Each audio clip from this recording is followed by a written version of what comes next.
Maaf Ustadz, bisa tolong dijelaskan tentang bid'ah supaya kita tidak salah faham. Itu bid'ah itu dari siapa? Perkataan bid'ah? Hah? Dari Nabi Muhammad SAW.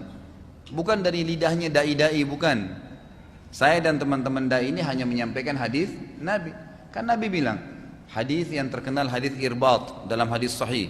Alaikum bisunnati wa sunnah khulafa'ur rasyidin mahdina min ba'di addu 'alaiha bin nawajid, gitu kan? Berpegang teguhlah pada sunnahku, semua tuntunanku, kata Nabi, dan tuntunan para khulafa'ur rasyidin Abu Bakar, Umar, Uthman dan Ali, dan berpegang teguhlah pada sunnah-sunnah itu walaupun dengan harus gigi geraham kalian. Karena Nabi tahu nanti pada akhir zaman ini akan berat orang pegang sunnah Nabi, gitu kan? Akan dicela, akan dihina dan seterusnya. Kemudian beliau mengatakan wa iyyakum wa muhdatsatil umur, dan hati-hati kalian dengan perbuatan-perbuatan yang baru dalam ibadah. Ya, muhdatsat ini begini, perbuatan ibadah yang tidak punya tuntunan wahyu, itu muhdatsat. Hati-hati kalian dengan perbuatan yang kalian anggap ibadah, padahal bukan ibadah, karena nggak ada tuntunan wahyunya, gitu kan? Terus beliau mengatakan fa inna kulla muhdatsatin bid'ah, kata Nabi. Semua perbuatan ibadah yang tidak punya tuntunan wahyu itu adalah perbuatan baru dalam agama. Bid'ah itu perbuatan baru dalam agama yang Nabi nggak pernah contohin dan juga sahabatnya. Terus Nabi bilang apa? Wa inna kulla bid'atin dhalalah. Semua bid'ah itu membawa pelakunya pada kekeliruan dan kesesatan. Nabi yang sabda itu.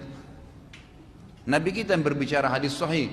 Lalu beliau mengatakan wa inna dhalalatin finnar, dan kekeliruan dan kesesatan dalam ibadah, buat-buat ibadah yang tidak Allah perintahkan dalam Qur'annya dan juga Nabinya contohkan dalam sunnah, akan membawa pelakunya pada api neraka karena sia-sia.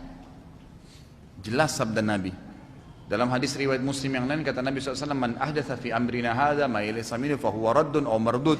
Siapa yang berbuat ibadah yang tidak kami contohkan akan ditolak atau tertolak. Jelas sekali.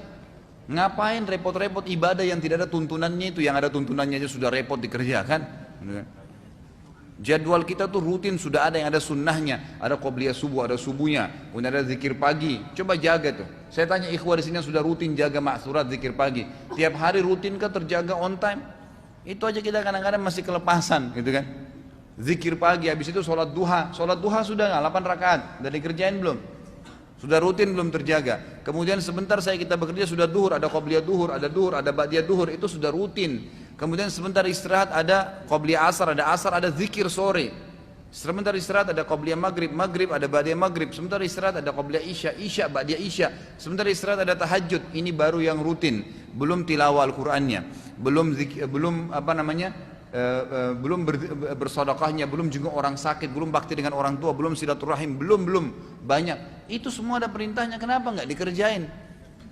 Kenapa kok harus repot-repot cari perbuatan bid'ah ini, untuk apa? Itu ngabisin waktu dan tidak diterima, saudaraku, gitu kan? Jadi kalau anda mengingatkan orang masalah bid'ah, lalu anda dikatakan Wahabi, nggak apa-apa nih kalau dibilangin Wahabi, sudah. Orang ingat ini baik sunnah Nabi kok malah dibilangin Wahabi. Nggak pernah ada istilah Wahabi di zaman Nabi. Semua ustadz subhanallah yang dikatakan Wahabi pasti lisannya mengatakan qala Rasulullah, dikatakan Wahabi. Ya sudah, biarin aja bilang Wahabi deh. Habis gimana sudah dikatakan Nabi mengingatkan, dia enggak. Nabi enggak pernah kerjain, saudaraku, enggak apa-apa. Loh subhanallah, nabimu dan kiaimu enggak pernah buat, kamu berani mau buat, gimana caranya? Buat-buat dalam agama enggak boleh, gitu kan? Ingatin saja, kalau masalah dia bilang anda ini selalu sedikit-sedikit bid'ah, ya sudah, yang penting kita sudah ingatin, gitu kan? Supaya jangan salah, karena masalahnya yang dia buat memang bid'ah, jadi diingatin. Kalau dia buat sunnah, masa kita mau ribut-ribut? Nggak mungkin kan?